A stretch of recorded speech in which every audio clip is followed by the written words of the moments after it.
My name is Isanova Gray, and I am the Curriculum and Instruction Director for Hazlehurst City School District.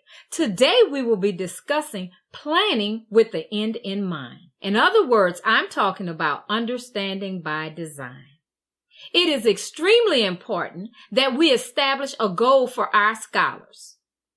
That goal will come directly from the State Department of Education.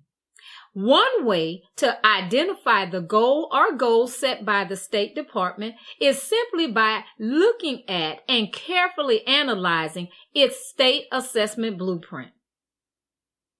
Once you receive the blueprint, it is essential that you look at every standard, that you look for the number of items per standard, and the level of which that standard will be assessed. As you can see, this is an example of a blueprint from the Mississippi Department of Education.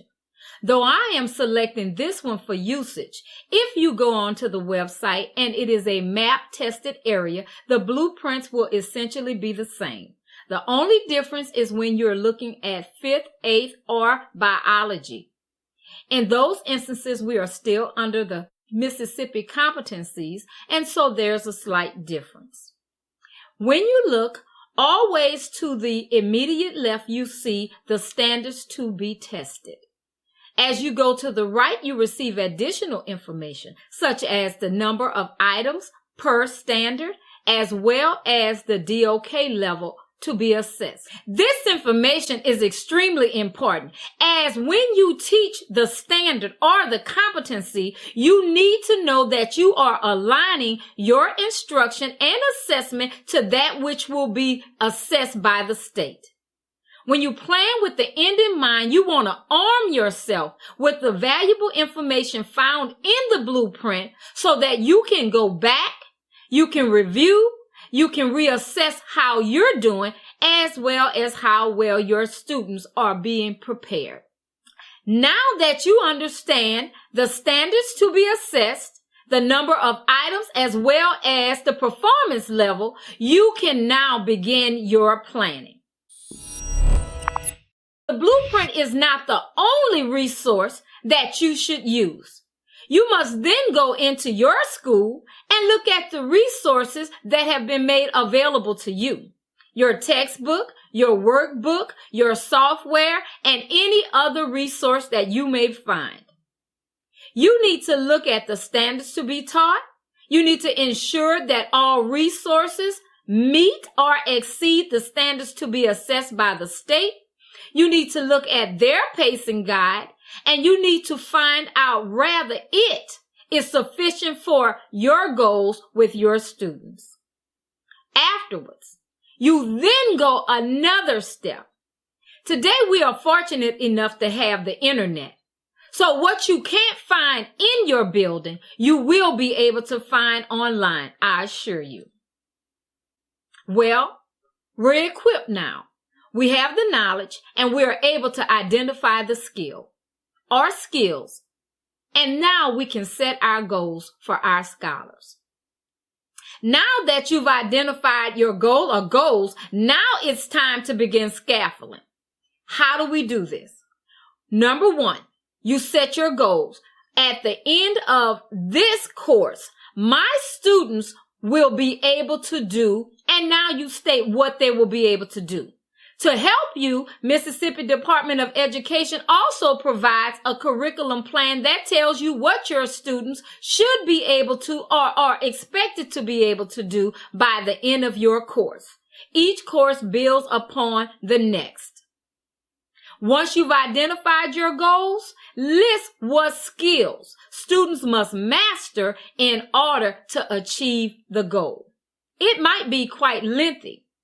Then your next step is to say which skill must be taught first, the next skill that builds upon, the third and the fourth skill, sometimes fifth.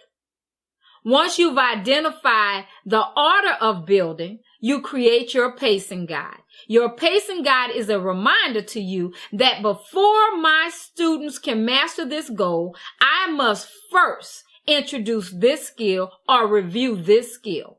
That requires that you deconstruct standards. See, a standard tells you the anchor of what the student should achieve. Deconstructing it tells you what sub-skills are necessary to achieve or to master that standard. It is essential as a teacher that you understand the skills so that you are able to communicate to the students what or how they will be assessed to determine mastery of a given skill. Now we are on lesson planning. It is essential that you have the blueprint and a sample copy of your test aside of you. You want to ensure that you have identified the standard, that you know the specific order in which it will be taught. Next, you want to put down your instructional strategy. It's so important that you continue to remind yourself what research-based strategy you are going to employ and that you yourself understand how to utilize it. Then there are your learning targets. What is it that you want your students to be able to do at the end of this lesson? It is a reminder not only to yourself, but also it is to inform your students. Now we want to talk about enduring understanding. In order for your students to carry on this understanding in a meaningful way and be able to transfer it into another arena, you must help them to understand what is it that you want them to take from this. And that comes through essential questions. At the end of this lesson, you will be able to answer this question. Name it, explain it, ask it, but you don't answer it. Allow your scholars through the process to develop their own understanding and response to the question. Now that you've done that, you're ready. You're on the explicit instruction. It begins with a do now. Your do now should either refer to something that you've already taught that you would like to have as an enduring understanding, or it should introduce what you will teach today. A hook is what it used to be called. A bell ringer, others may call it, but you do it right now. It is important to have it prepared, as when your scholars enter the classroom, they clearly understand that the process has already begun. Now, after that do now, it's an opportunity for your students to share their understanding of what they have already performed. They've done that, and you're saying, that takes too long. Every opportunity you provide your scholars is an opportunity for them to leave away with an enduring understanding. And so now is your explicit instruction. You need to hook your scholars. If it isn't interesting to you, it will not be interesting to them.